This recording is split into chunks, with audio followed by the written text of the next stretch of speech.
कृष्णा दोस्तों, आप सभी का स्वागत है मेरे YouTube चैनल में। एक नई सुबह की शुरुआत एक नई कहानी के साथ, एक सकारात्मक सोच के साथ। तो आइए शुरू करते हैं आज की कहानी। आज की कहानी का नाम है भोजन और भजन। एक बार एक सेठ जी थे। उनके घर के बाहर एक भिखारी भजन गा रहा था और उसके बदले में वो रोटी खाने के लिए मांग रहा था। तो अंदर से सेठानी कह रही थी कि हाँ मैं रोटी लेकर आ रही हूँ। अब वो भिखारी भजन गाए जा रहा था और सेठानी अंदर से आवाज लगाती थी, हाँ रोटी लेकर आ रही हूँ, हाँ रोटी लेकर आ रही हूँ।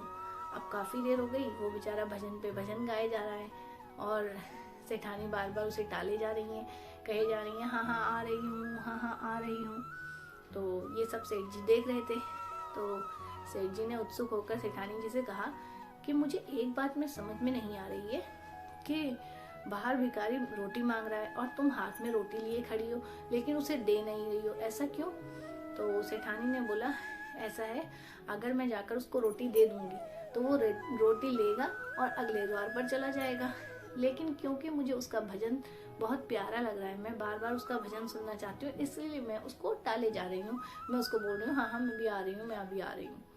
तो इस कहानी से हमें ये सीख मिलती है कि हम जब भगवान में इतनी आस्था रखते हैं और हमारी प्रार्थना कभी कभी भगवान हमें ऐसा लगता है कि स्वीकार नहीं कर रहे, तो यकीन मानिए भगवान भी उस सेठानी की तरह हमारी उस प्रार्थना को बार बार सुनना चाहते हैं। हमारी उस भजन को जो हम गा रहे हैं, जो हम भगवान से अपनी बात कह रहे हैं, उसे वो बार बार सुनना चाहते हैं। उनका मन है कि हम बार बार प्रार्थना करें, इसीलिए वो हमें बार बार प्रार्थना करने के लिए प्रेरित करते हैं। उन्हें हमारे ऊपर अच्छा तो लगता है, हमारी प्रार्थना उन्हें बहुत पसंद आ रही है।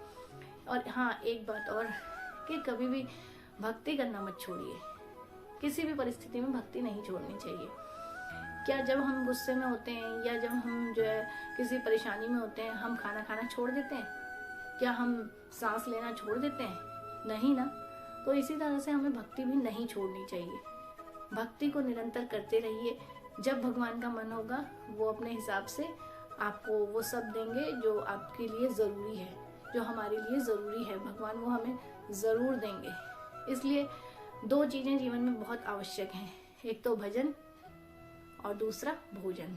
भोजन खाएंगे तो ही हम जीवित रहेंगे और भजन करेंगे तो हम जो है सब कुछ कर पाएंगे। भगवान की प्रार्थना, पूजा अर्चना, भोजन के बिना भी आदमी नहीं रह सकता और भजन के बिना तो वो कहीं का नहीं रह सकता फिर। इसीलिए भगवान का धन्यवाद करते रहिए। आशा करती हूँ आज की कहानी आपको पसंद आई होगी।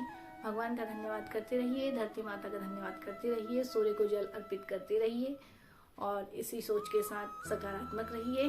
भारत माता की जय। वंदे मातरम। हरे कृष्णा। बहुत बहुत धन्यवाद।